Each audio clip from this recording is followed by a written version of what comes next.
Ahora sí. ¿Ahora sí? Ok.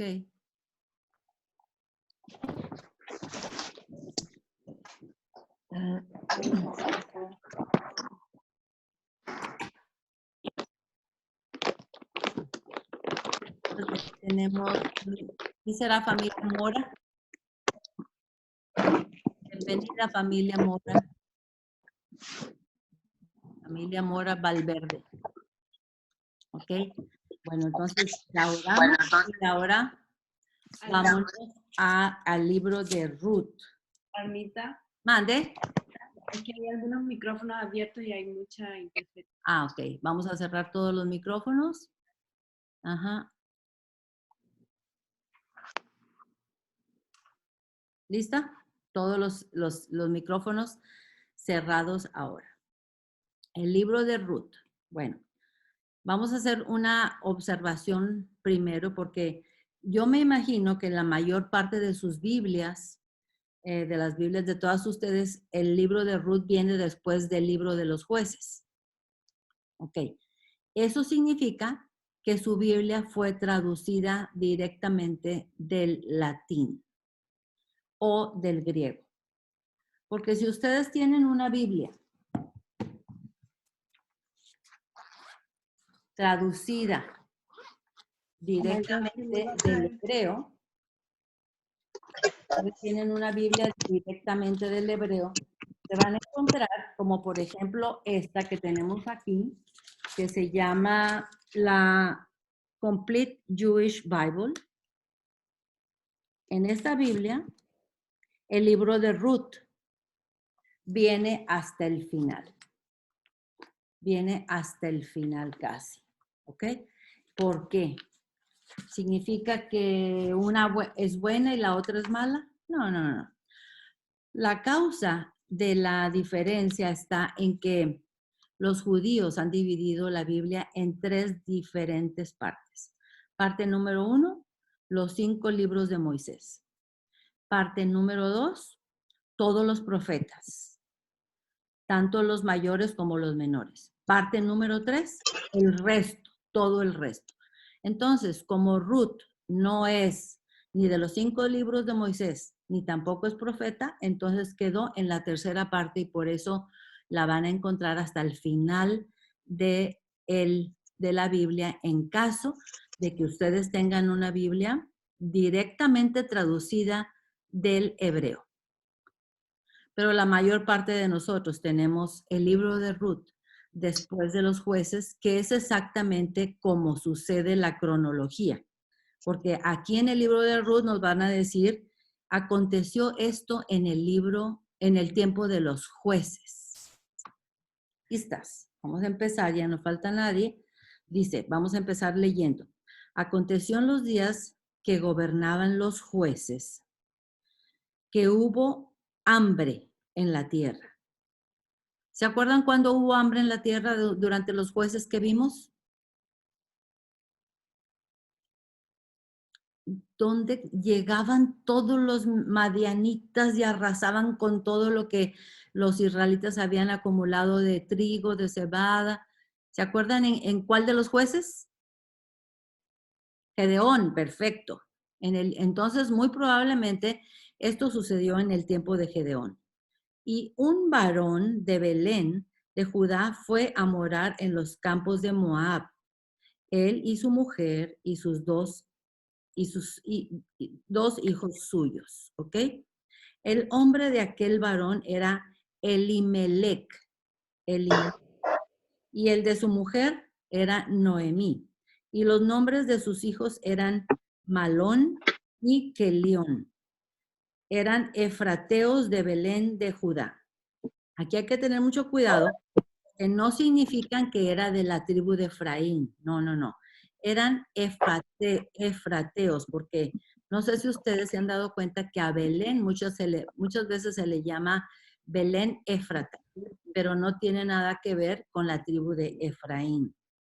Entonces, y aquí enfatizan que viene de Belén de Judá porque había otras Belénes en otras ciudades, pero este era Belén de Judá.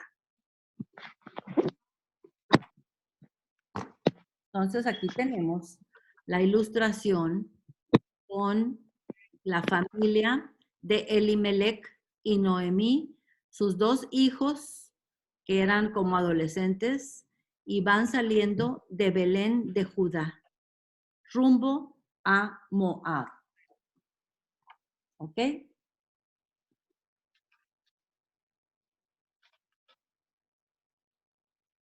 Dice, llegaron pues a los campos de Moab y se quedaron ahí. Vamos a ver los campos de Moab. Aquí tenemos el mapa. Aquí está Belén. Aquí está Belén. Y acá está Moab.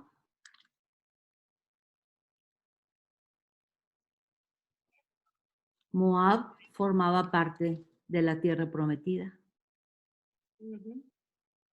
No, claro que no.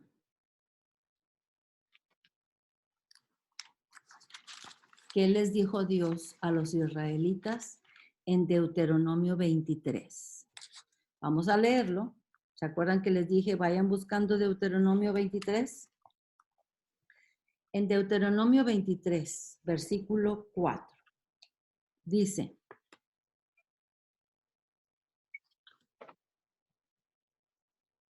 perdón, lo vamos a leer.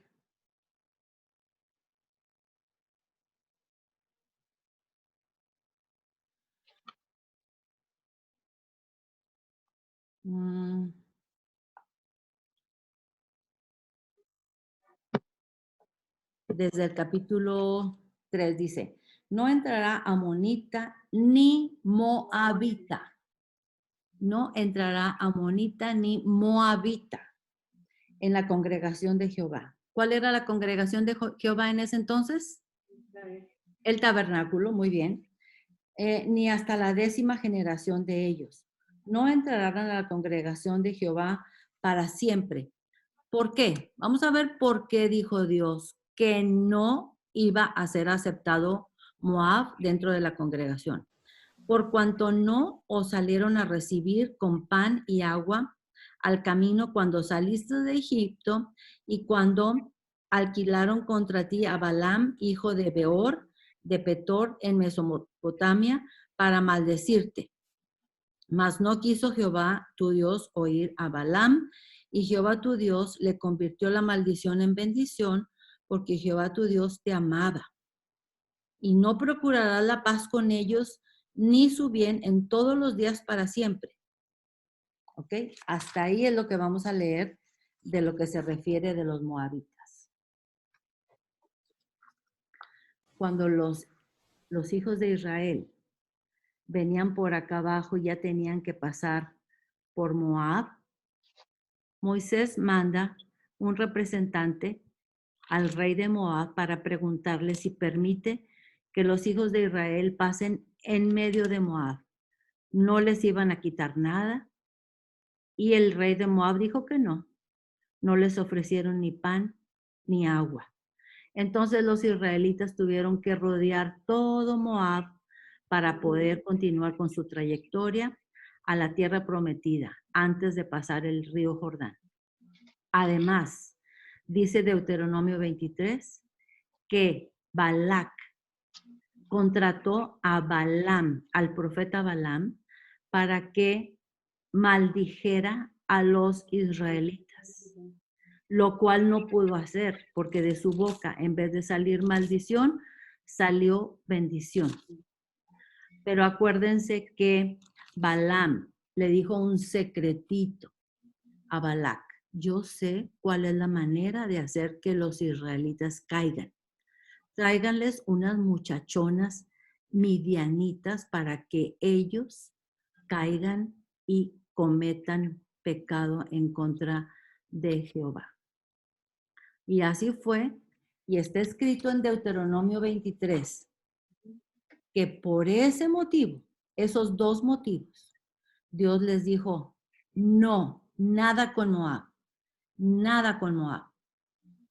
No les dieron permiso de pasar por ahí, no les dieron agua y pan, y le hicieron caso a Balaam y se metieron las midianitas, las madianitas entre ellos y cometieron fornicación.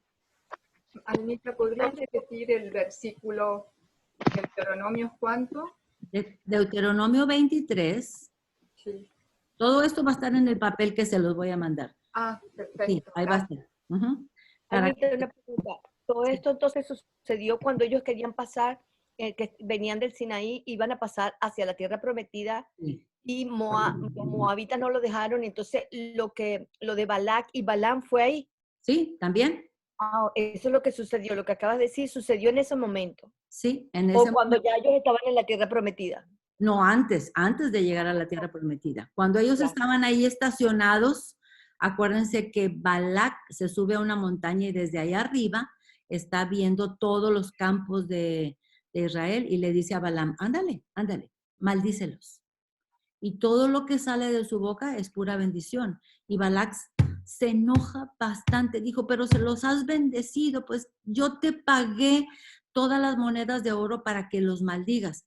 Y Balaam, el profeta, dijo, de mi boca no puede salir maldición, porque ya Dios los ha bendecido. Ellos ya han sido bendecidos y yo no los puedo maldecir. Entonces, vete de aquí, vete de aquí. ¿Se acuerdan? ¿Se acuerdan cuando vimos esa historia? Bueno, allá a esa tierra va Elimelec con toda su familia. Vamos a ver cuáles son las consecuencias de haber desobedecido a Dios. Acuérdense que Elimelec es un nombre hebreo y significa el, Dios, y mío, Melec, que significa es rey. Entonces, Mi rey. ¿perdón? Ay, perdón, mi rey quería decir. Sí, El rey de Elohim es mi rey. Elohim es mi rey, es lo que significa Elimelec. Ok. Y Noemí, que era su esposa, significa agradable, placentera. Vamos a continuar. Versículo 2. El nombre de aquel varón era Elimelec y el de su mujer Noemí, y los nombres de sus hijos eran Malón y Kelión, efrateos de Belén de Judá. Llegaron pues a los campos de Moab y se quedaron allí. Oye, Elimelec, ¿le pediste permiso a Dios para irte a Moab? ¿Leíste lo que decía Deuteronomio 23:4? Elimelec. Versículo 3. Y murió Elimelec, marido de Noemí, y quedó ella con sus 2 hijos, los cuales tomaron para sí mujeres moabitas. El nombre de una era Ofra y el nombre de la otra era Ruth. Y habitaron ahí unos 10 años. Oye, Elimelec y Noemí pensaron un poquito que sus hijos ya estaban en edad de casarse y que con quien se podían casar en Moab era con moabitas. Lo pensaron, lo reflexionaron. Y estaban de acuerdo con Dios en que los israelitas se casaran con mujeres idólatras. Vamos a ver las consecuencias. Y murieron también los 2, Malón y Kelión, o sea, los 2 hijos de Noemí, quedando así la mujer desamparada de sus 2 hijos y de su marido. Versículo 6. Entonces se levantó con sus nueras y regresó de los campos de Moab, porque oyó que en el campo de Moab había Jehová visitado a su pueblo para darles pan. Eso significa que esta Noemí empacó todas sus cosas, Orfa empacó todas sus cosas y Ruth también. Y se fueron con ella caminando unos cuantos kilómetros, porque el total de la travesía desde Moab hasta Belén eran 120 kilómetros. Y generalmente la travesía era todo esto, se venían por debajo del mar Muerto hasta llegar a Belén. Y fíjense cómo está de montañoso. ¿Lo ven? Muy montañoso. La travesía que tenían que hacer era pesada, 120 kilómetros. En versículo 6, entonces se levantó con sus nueras y regresó de los campos de Moab, porque oyó que en el campo de Moab Jehová había visitado a su pueblo para darles pan. 7, salió pues del lugar donde había entrado y con ella sus 2 nueras y comenzaron a caminar para volverse a la tierra de Judá.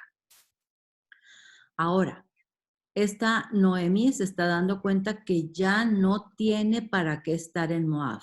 Se murió su esposo, se murieron sus 2 hijos, está totalmente sola. En aquel entonces, una mujer sin varones no era nada, totalmente vulnerable, destinada a la pobreza, porque no había quien cultivara la tierra. Ahora, aquí dice que fueron caminando las 2 nueras con ella porque estaban como que muy aferradas a ella. Y eso habla bien de Noemí, porque yo no estoy segura que mis nueras vayan a querer ir conmigo cuando yo me vaya. Pero ellas estaban muy aferradas a la suegra. Eso habla bien de Noemí. Eso habla bien. Y probablemente ella les hablaba del Dios Todopoderoso que sacó al pueblo de Egipto y todas las plagas y cuando se abrió el Mar Rojo y cómo vivieron por 40 años en el desierto y etcétera. Bueno, versículo 8. Y Noemí dijo a sus 2 nueras, andad, volveos cada una a la casa de su madre. Jehová haga con vosotras misericordia como lo habéis hecho con los muertos y conmigo. ¿Qué les está diciendo aquí Noemí? Váyanse, regrésense con sus madres, con sus familias. Y yo les doy la bendición porque ustedes han sido buenas han hecho misericordia conmigo y con los muertos. Porque en aquel entonces se utilizaba mucho de rendirle mucha adoración a los muertos. Entonces, muchas veces iban a las tumbas, les llevaban comida porque pensaban que los muertos iban a saborear esas comidas y decían el nombre de los muertos una y otra vez y ellos pensaban que de esa manera el nombre de ellos iba a permanecer eternamente. Esas eran las creencias en aquel entonces. Entonces, esta Noemí vio que sus 2 nueras hicieron bien todas esas cosas para con sus hijos y por eso las está bendiciendo. Versículo 9. Os conceda Jehová que halléis descanso cada una en casa de su marido.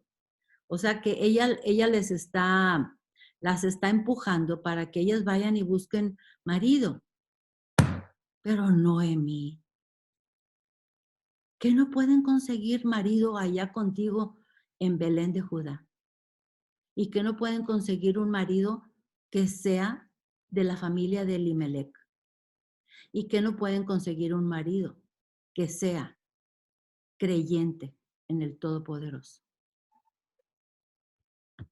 Pero Noemí estaba tan amargada, su amargura pero llenaba toda su cabeza, que se le olvidó que ella pudo haber salvado 2 almas, pudo haber sacado a 2 mujeres de la idolatría. En cambio, les está diciendo, váyanse con su familia, y no solamente con su familia, sino también con sus ídolos. Vamos a ver a continuación. Dice, versículo 9, os conceda Jehová que halléis descanso cada una en casa de su marido. Luego las besó y ellas alzaron su voz y lloraron. Las besó significa que el beso en el Medio Oriente es muy común para saludarse al llegar o saludar o despedirse al irse. En este caso las está despidiendo. Y le dijeron, ciertamente nosotras iremos contigo a tu pueblo. Y Noemi respondió, volveos, hijas mías, ¿para qué habéis de ir conmigo? Fíjense bien ahora la forma tan absurda como les va a presentar el problema de que ella no les puede resolver, no les puede dar marido. Dice, ¿tengo yo más hijos en el vientre que puedan ser vuestros maridos?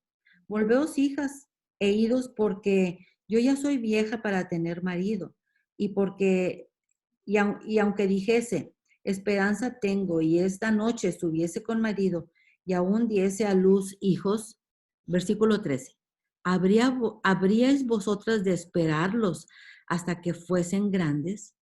¿Habrías de quedaros sin casar por amor de ellos? No, hijas mías, ¿qué mayor amargura tengo yo que vosotras? Pues la mano de Jehová ha salido contra mí. La mano de Jehová ha salido contra mí.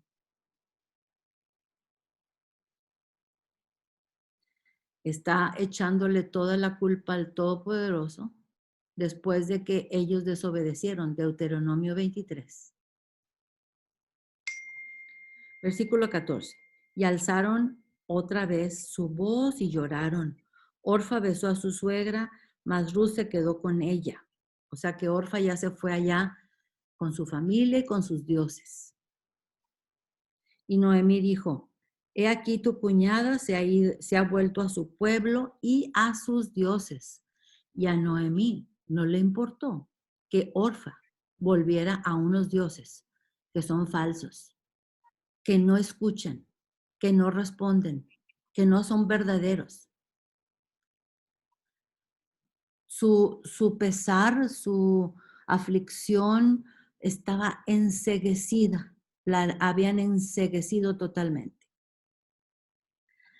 Y Noemí, versículo 15, y Noemí dijo, he aquí tu cuñada se ha vuelto a su pueblo y a sus dioses, vuélvete tú tras de ella. Respondió Ruth. Este es uno de los versículos más bellos de toda la Biblia. Más bellos. Respondió Ruth, no me ruegues que te deje y me aparte de ti, porque a donde quiera que tú fueres, iré yo. Y donde quiera que vivieres, viviré. Tu pueblo será mi pueblo, y tu Dios, mi Dios. Donde tú murieres, moriré yo, y ahí seré sepultada. Así haga Jehová conmigo y aún me añada, que solo la muerte hará separación entre nosotras dos. ¿Qué está haciendo ahí esta Ruth?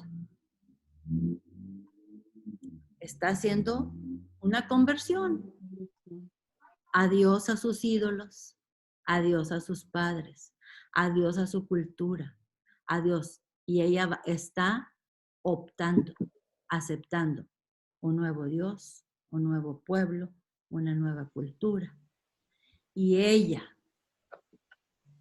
¿por qué creen ustedes que ella tiene ese anhelo por ese Dios de Noemí? ¿De dónde lo sacó? Si ella era una moabita. Lo que sabía, ¿no?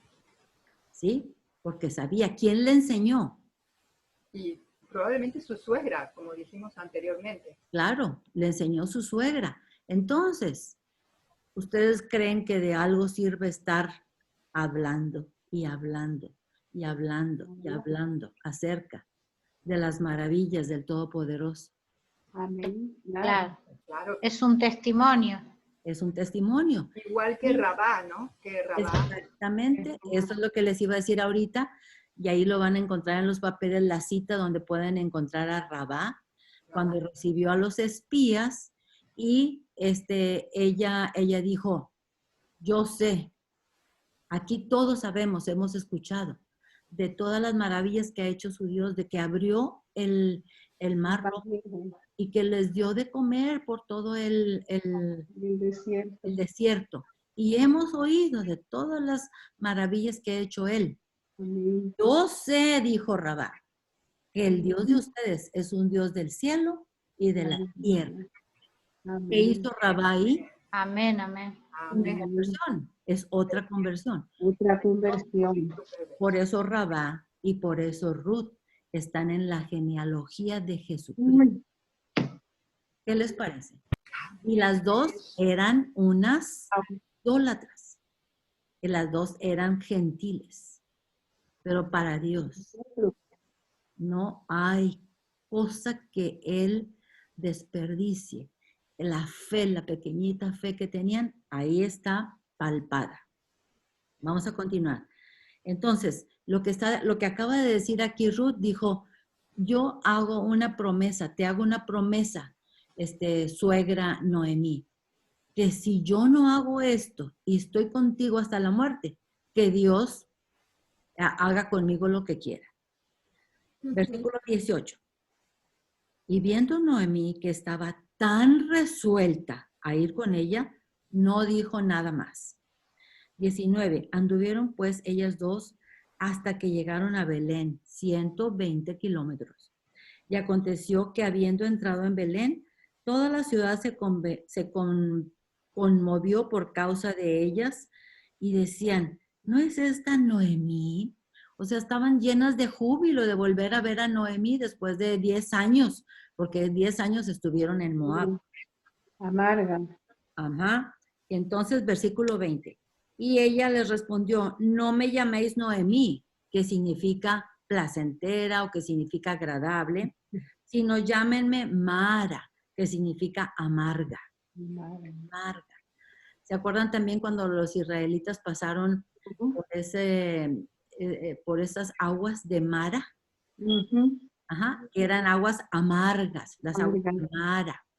Antes de llegar al Sinaí, casi saliendo del río, del Mar Rojo. Ok, entonces dice, sino llamadme Mara, que significa amarga, porque en grande amargura me ha puesto el Todopoderoso.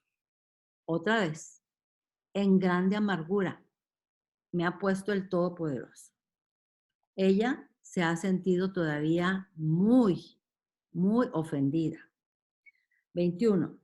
Yo me fui llena, pero Jehová me ha vuelto con las manos vacías. ¿Con las manos vacías? ¿Será verdad que con las manos vacías? ¿Y Ruth qué?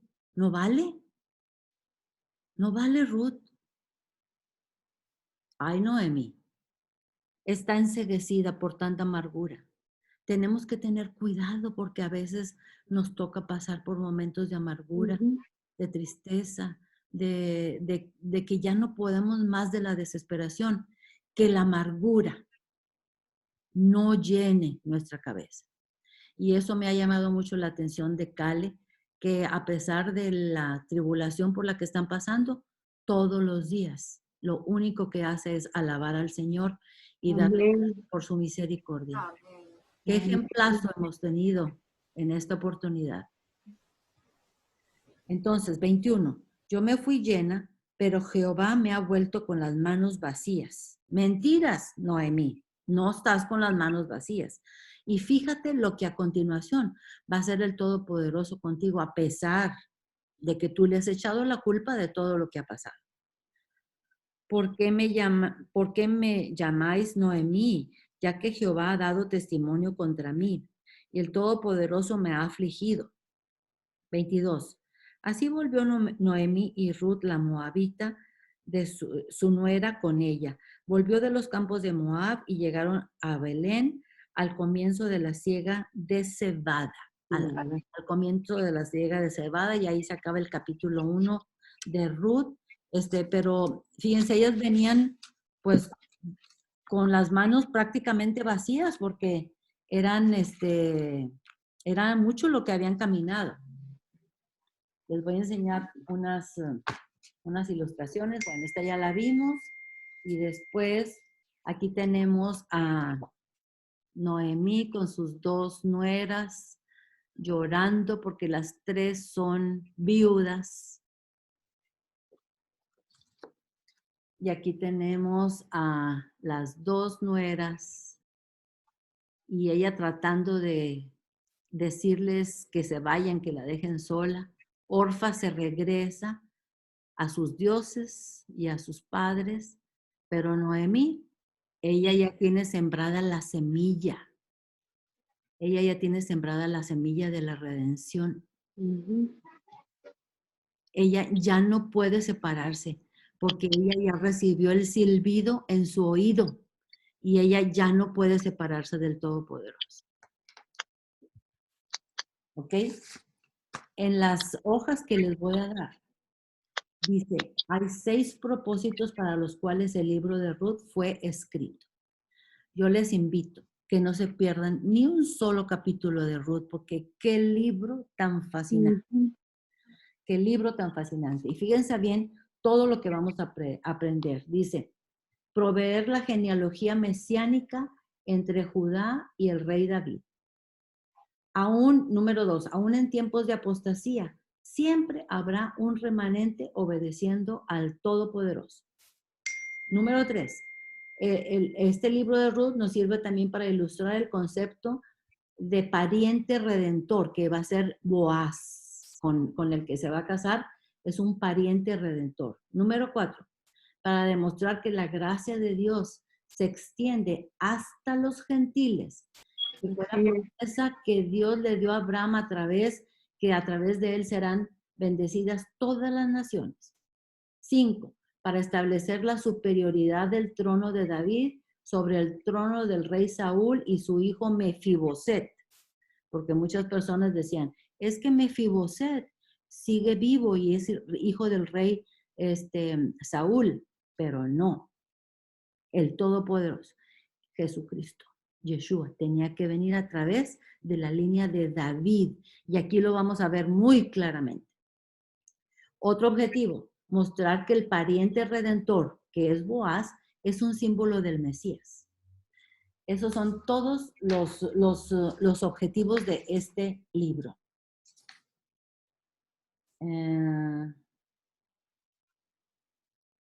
Lo demás lo pueden ustedes leer cuando tengan las hojas.